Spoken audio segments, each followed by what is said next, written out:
as recorded in Matthew 24, verse 3. The verse reads, "As Jesus was sitting on the Mount of Olives, the disciples came to him privately. 'Tell us,' they said, 'when will this happen, and what will be the sign of your coming and of the end of the age?'" This verse marks the beginning of what is known as the Olivet Discourse, a lengthy teaching by Jesus concerning the end times. It is a moment of deep significance where Jesus' closest disciples, concerned and confused by his recent prophecies, come to him privately, seeking clarity. The question they ask is direct, but it reflects a broader human concern. When will the world as we know it end? What should we look for as signs of these coming events? To fully appreciate the depth of this conversation, we must first understand the context. In the preceding verses, Jesus had just left the temple after a heated exchange with the religious leaders. As he walked away, he made a startling declaration. "Do you see all these things? Not one stone here will be left on another. Everyone will be thrown down." Matthew 24:2. This prediction of the temple's destruction was not only shocking to the disciples, it was unimaginable. The temple was the heart of Jewish religious life, the very symbol of God's presence among his people. To hear that it would one day be utterly destroyed would have caused deep concern and confusion. In their bewilderment, the disciples sought answers. They waited until they were alone with Jesus on the Mount of Olives, away from the crowds. It is here, in this intimate setting, that they ask three essential questions. When will this happen? What will be the sign of your coming? And what will be the sign of the end of the age? Let's break down these questions.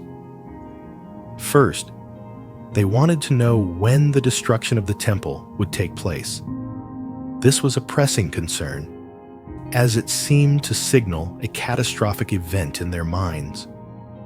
Secondly, they were asking about the sign of Jesus' coming.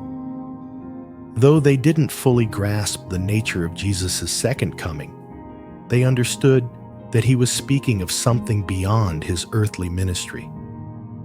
Finally, they were asking about the end of the age, what we might refer to as the end of history, the culmination of God's plan for humanity. In this question, the disciples revealed their sense of urgency. They had witnessed Jesus' miracles, heard his teachings, and recognized him as the Messiah. But like many in their time, they likely expected the Messiah to bring about an immediate transformation of the world, establishing God's kingdom on earth in the present age.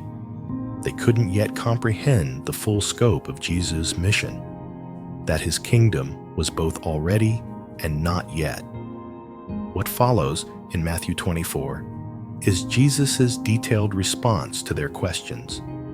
He does not give them a specific timeline, but rather describes a series of events that would precede his return and the end of the age.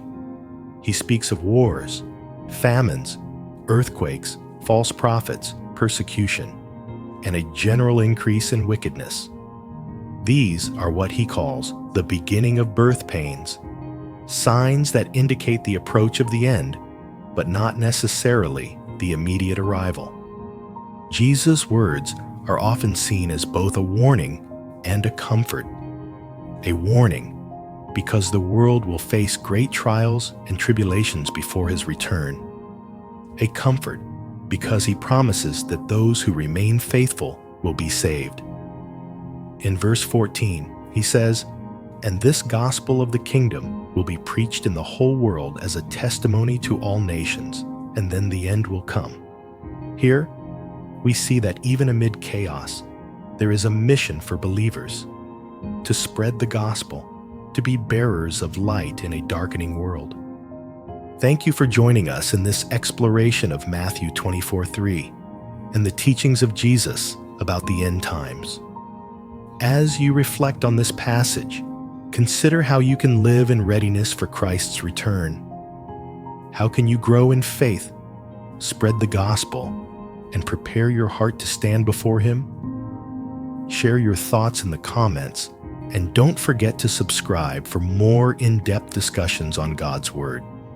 Let us live each day with the awareness that the King will one day return. And let that awareness shape the way we live and love.